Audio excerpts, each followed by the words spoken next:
జై అమలాంబ శ్రీమతి గండికోట సుభద్రమ సద్గురు పరబ్రహ్మణే నమః. శ్రీధర శివరామదీక్ష సద్గురు ప్రేమ మహారాజ్కి జై. శ్రీ ఆకాశ పాపారావు సద్గురు ప్రేమ మహారాజ్కి జై.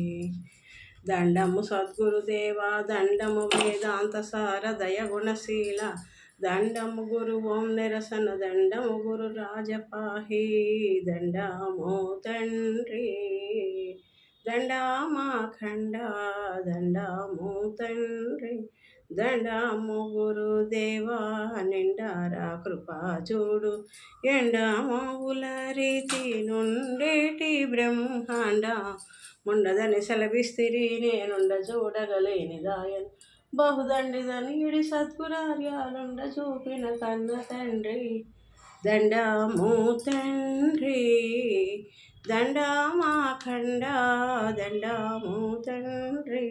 శ్రీ గురుదేవుని మదిలో మరొక జపయింపుచుంటి మార్గము కొరకై భారము మీదయ్యున్నది నేరములెంచక నన్ను మీలో చేర్చుమురా ధరణిలో మీ కన్నా దాతాలెవరురా. జై అమలాంబ శ్రీమతి గండికోట సముద్ర పరబ్రహ్మణే నమః. భద్రాద్రి రామ శతకం. ప్రకృతి ద్వయ సృష్టి రహితము.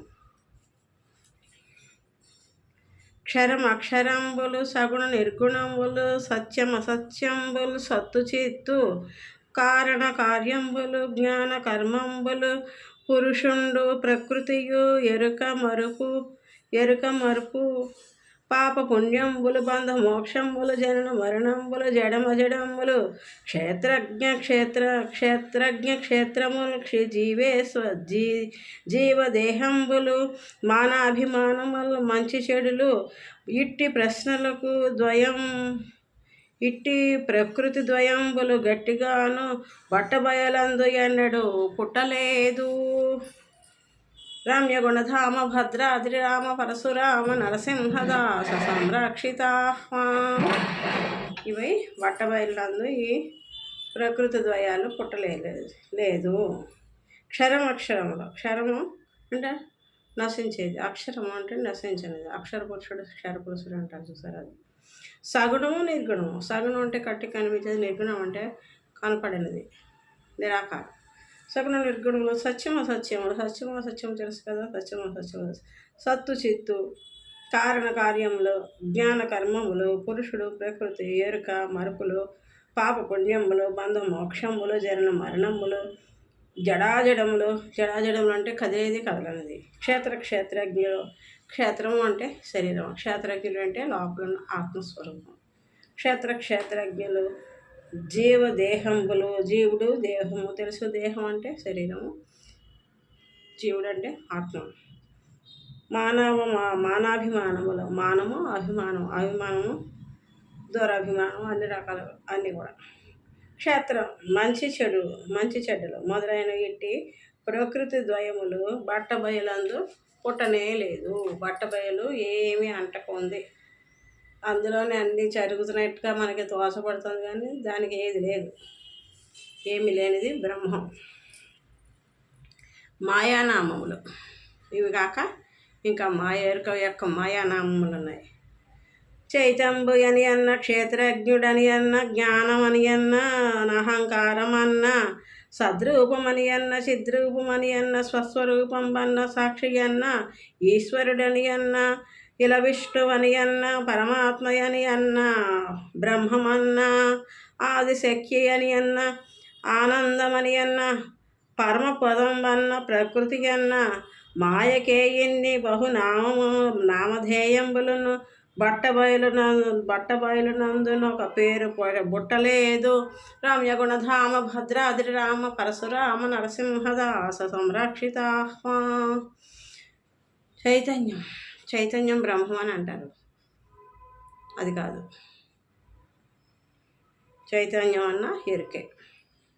చైతన్యమన్నా, క్షేత్రజ్ఞుడన్నా, జ్ఞానమన్నా, అహంకారమన్నా, సద్రూపమన్నా, చిద్రూపమన్నా, స్వస్వరూపమన్నా, సాక్షి అన్నా, ఈశ్వరుడన్నా, విష్ణువు అన్నా, పరమాత్మ అని అన్నా, బ్రహ్మమని అన్నా, ఆదిశక్తి అని అన్నా, ఆనందమని అన్నా, పరమ పదం అన్న, ప్రకృతి అన్న, ఈ మొదలైన పర్యాయ పదములన్నీ కూడా మాయకే కానీ బట్టబయలుకు లేవు. ఒక్కటి పేరు కూడా లేదు బట్టబయలునందు. ఎందుకంటే అది రూపరహితం. కాలాతీత లక్షణం కాలాతీత లక్షణం. బ్రహ్మకల్పములు ప్రతి యుగంబులు కాదు, సంవత్సరములు మాసములు కాదు, పక్షములు తిథివార నక్షత్రములు కాదు, గ్రహయోగ కరణంబులు అగ్రంబులు కాదు, పర్వములు ఋతులు పగలు రాత్రులు కాదు, వెలుగు చీకటి మేఘములను కాదు, ఉదయాస్తమయములు నుపరాగములు కాదు, త్రివిధ కాలములు కాదు, దిశలు కాదు, నాదబిందు కళలు కాదు, నభము కాదు, నిర్జీవులను కాదు, కేవలాత్మ అంటే ఇది ఏది కానిది. రమ్యగుణధామ భద్రాద్రి రామ పరశురామ నరసింహదాస సంరక్షిత. కేవలాత్మ బ్రహ్మకల్పములు కాదు, కాలాతీతం. అది అన్నిటికీ అతీతమైనది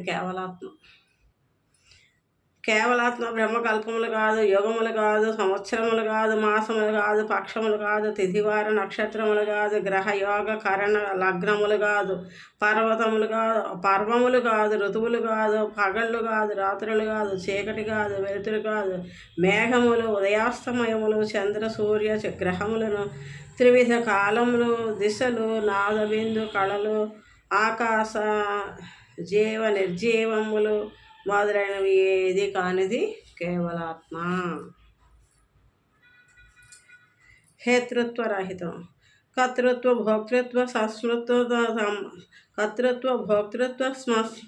స్మర్తృత్వ మంత్రత్వములు కేవలాత్మకు గలుగవెప్పుడు. జ్ఞాతృత్వ శ్రోతృత్వ ఘ్రాతృత్వ వక్తృత్వములు కేవలాత్మకు గలుగవెప్పుడు. ధాతృత్వ నేతృత్వ దాతృత్వ పాతృత్వములు కేవలాత్మకు గలుగవెప్పుడు. శత్రుత్వ మిత్రత్వ జైత్రత్వ భేతృత్వములు కేవలాత్మకు గలుగవెప్పుడు. గోత్ర సూత్ర పవిత్ర